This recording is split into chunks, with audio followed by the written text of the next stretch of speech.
Hi అండి అందరికీ. ఈరోజు ఈ వీడియోలో నేను నా స్టైల్లో చేసిన సేమియా సగ్గుబియ్యం పాయసం ఎలా చేస్తాను అనేది చూపిస్తాను. చాలా ఈజీగా ఉంటుంది, చాలా బాగుంటుంది.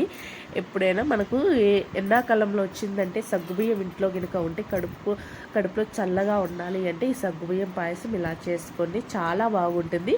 ఇంకా చక్కెర ఇష్టం లేని వాళ్ళు ఉంటే బెల్లమైనా వేసుకొని ఇలా చేసుకోండి, చాలా అంటే చాలా బాగుంటుంది. ఎక్కువ మన పాయసం పలచగా ఉంటేనే బాగుంటుంది కదా, గట్టిగా ఉంటే మామూలుగా గట్టి పడితే ఇట్లా అస్సలు బాగుండదు, అసలు తినబుద్ధి గుడక కాదు. ఇలా పలచగా ఉంటే తాగొచ్చు, తినేయచ్చు, చాలా బాగుంటుంది. ఇలాగా మీరు ట్రై చేయండి నా స్టైల్లో నేను చేసిన సేమియా సగ్గుబియ్యం పాయసము. ఇప్పుడు స్టవ్ వెలిగించుకొని ఇలాగా ఒక పాత్ర కానీ ఇట్లా కడాయి కానీ పెట్టేసుకొని ఒక స్పూను నెయ్యి అయితే వేసుకొని ఇలాగా కిస్మిస్ అయితే వేసుకోవాలి. కిస్మిస్ కాస్త బాగా వేయించుకోవాలి, కాస్త లో ఫ్లేమ్లో పెట్టుకొని వేయించుకోవాలి. ఈ విధంగా మనము వేయించుకొని ఒక పక్కన ప్లేట్లో అయితే పెట్టేసుకోవాలి. ఇందులో జీడిపప్పు, ఎండు ద్రాక్ష, బాదం పప్పు వేసుకోవాలి.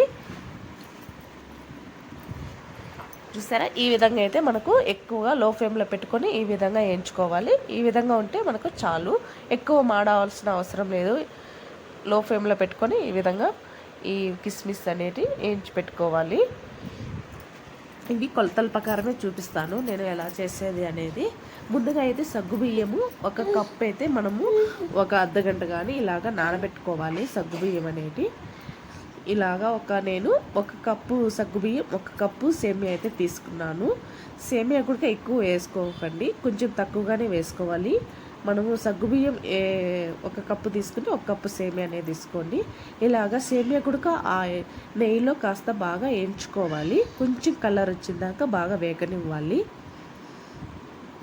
ఇలా ఈ విధంగా కొంచెం కలర్ వచ్చిందాక ఈ విధంగా వేయించిన తర్వాత ఒక పక్కన ప్లేట్లో అయితే పెట్టేసుకోవాలి. ఇట్లా ఈ విధంగా సేమియా అయితే పక్కన పెట్టేసుకున్నాము కదా. ఇప్పుడు ఇందులో మనము సగ్గుబియ్యము ముందుగానే మనము నానబెట్టుకున్నాం కాబట్టి ఇప్పుడు కొద్దిగా వాటర్ అయితే వేసుకోవాలి. నేను ఈ కప్పుతోటి 3 కప్పులు అట్లా వాటర్ వేసుకుంటున్నాను. మనం ఇంకా పల్చగా కావాలి అనుకుని కొంచెం ఎక్స్ట్రా వేసుకోవచ్చు వాటరు. ఇక్కడ ఇదో చూసారా, ఒక కప్పుకి సగ్గుబియ్యం నానే కొద్ది ఎక్కువగా అయినాయి. ఇలా ఈ విధంగా నానబెట్టుకోవాలి ఒక అర్ధగంట. ఇప్పుడు వాటర్ అయితే ముందుగా వేసుకున్నాం కాబట్టి ఈ సగ్గుబియ్యంలో ఉండే వాటర్ కూడా సరిపోతాయి మనకు. సగ్గుబియ్యం అయితే వేసుకోవాలి. ఈ సగ్గుబియ్యం వేసుకొని కాస్త మనము సగ్గుబియ్యం అనేది ఉడికించుకోవాలి. ఇలా కలుపుతూ ఉండాలి, మధ్య మధ్యలో ఇలా కలుపుతూ సగ్గుబియ్యం అనేది కాస్త ఉడికించుకోవాలి. ఇంకా మనము పక్కన కొన్ని పాలు కాంచి చల్లారి పెట్టుకోవాలి. ముందుగానే పాలు కొన్ని కాంచి చల్లారి పెట్టుకోవాలి. మీరు కావాలనుకుంటే పచ్చి పాలైనా వేసుకోవచ్చు. ఇక్కడ నేను కొన్ని పాలు కాంచి చల్లారి పెట్టుకున్నాను. ఇప్పుడు సగ్గుబియ్యం అయితే కాస్త బాగా మెత్తగా ఉడికినాయి.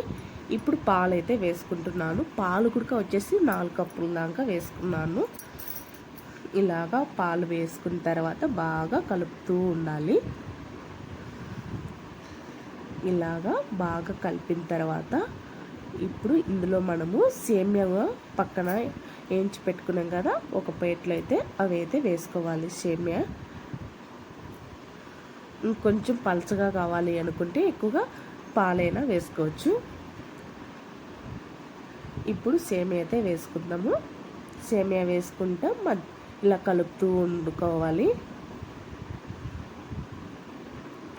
చూసారా, ఈ విధంగా కలుపుకోవాలి. సేమియా కూడా ఎక్కువగా మెత్తగా ఉడకనివ్వకండి. ఎక్కువ ఉడకడం వల్ల సేమియా పాయసం అనేది కొంచెం గట్టి పడుతుంది. కొంచెం మీడియంగా ఇట్లా ఉడికించుకోవాలి సేమియా అనేది.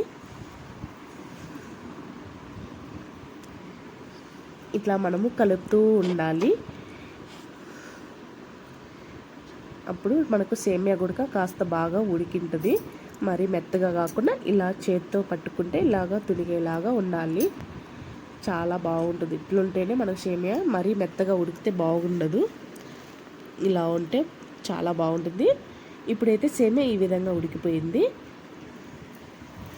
ఇప్పుడు ఇంకా చూసారా, ఇప్పుడు మనము ఇందులోకి మనం ఏంచి పెట్టి షుగర్ అయితే వేసుకోవాలి ముందు.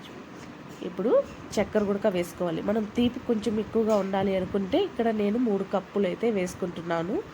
కొంచెం తీపి ఎక్కువగా ఉండాలి అనుకుంటే ఇంకొంచెం ఎక్స్ట్రా వేసుకోవచ్చు. ఇలాగా మీరు చక్కెర బదులు బెల్లమైనా వేసుకోవచ్చు. ఇక్కడ నేను చక్కెర వేసుకుంటున్నాను. ఈ చక్కెర వేసుకొని చక్కెర కరిగేంత వరకు కాస్త కలుపుకుంటూ ఉండాలి. ఇప్పుడు కొంచెం చక్కెర అయితే బాగా కరిగిపోయింది. ఇప్పుడు కిస్మిస్ అనేటివి మనం ఫ్రై చేసి పెట్టుకున్నాం కదా, వేసుకోవాలి. ఇలాగా కిస్మిస్ వేసుకొని ఒకసారి బాగా కలుపుకోవాలి. ఇట్లా ఈ విధంగా కలుపుకునే తర్వాత లాస్ట్లో కొంచెం మనము ఏలకల పొడి ఉంటుంది కదా, ఏలకల పొడి కొంచెం బాగా దంచుకొని పొడి కొట్టుకొని వేసుకోవాలి.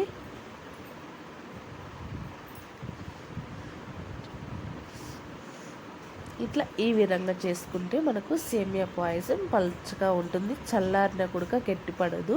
ఇంకా మీరు కొన్ని పాలు వేడి చేసుకొని లాస్ట్లో కొంచెం దించిన తర్వాత వేసుకోండి. కొంచెం వేడి పాలు 1 కప్పు కానీ 2 కప్పులు కానీ ఇలాగా వేడి పాలు ఇట్లా దించిన తర్వాత వేసుకోండి, చాలా బాగుంటుంది. ఇప్పుడు ఏలకల పొడి అయితే వేసుకోవాలి. ఇలా వేసుకున్న తర్వాత ఒకసారి బాగా కలుపుకోవాలి.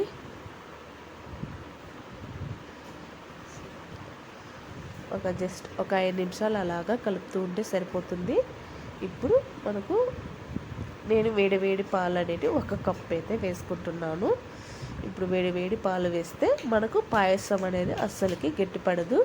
ఇలాగనే పల్చగా ఉంటుంది, చాలా బాగుంటుంది. ఇలా చేసుకుంటే ఎవరికైనా చాలా ఇష్టం పాయసము. మీరు కూడా ట్రై చేయని విధంగా చాలా అంటే చాలా బాగుంటుంది. ఇది నా స్టైల్లో నేను చేసిన సేమియా పాయసము.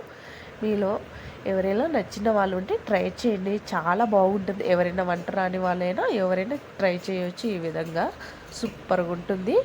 ఈ వీడియో నచ్చితే మీరు లైక్ చేసి షేర్ చేసి కామెంట్ బాక్స్లో కామెంట్ చేసి చెప్పండి ఎలా ఉండేది కూడా. తప్పకుండా మీరు ఇలాగా ట్రై చేయండి, చాలా బాగుంటుంది. మీ ఇంట్లో వాళ్ళు కూడా అందరూ ఇష్టంగా తింటారు.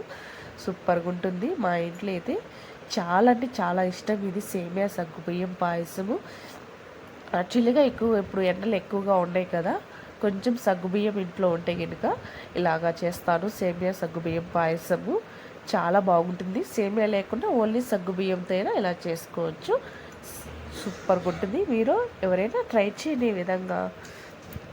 అలాగే వీడియో కూడా నచ్చితే ప్లీజ్ లైక్ చేసి షేర్ చేసి సబ్స్క్రైబ్ చేసుకోండి. ఓకేనా ఫ్రెండ్స్, బాయ్. మరి సేమియా పాయసం అనేది ఎంతమందికి ఇష్టమో కామెంట్ కూడా చేయండి. మాకైతే చాలా ఇష్టము ఈ సేమియా పాయసము. చల్లారిన కూడా ఇలాగా గట్టిపడదు, పల్చగా ఉంటుంది. ఇక్కడ మేమైతే 1 కప్పులో వేసుకొని తాగేస్తున్నాం. ఇలాగా చాలా బాగుంటుంది మాకు ఇలా ఉంటే. మీరు ట్రై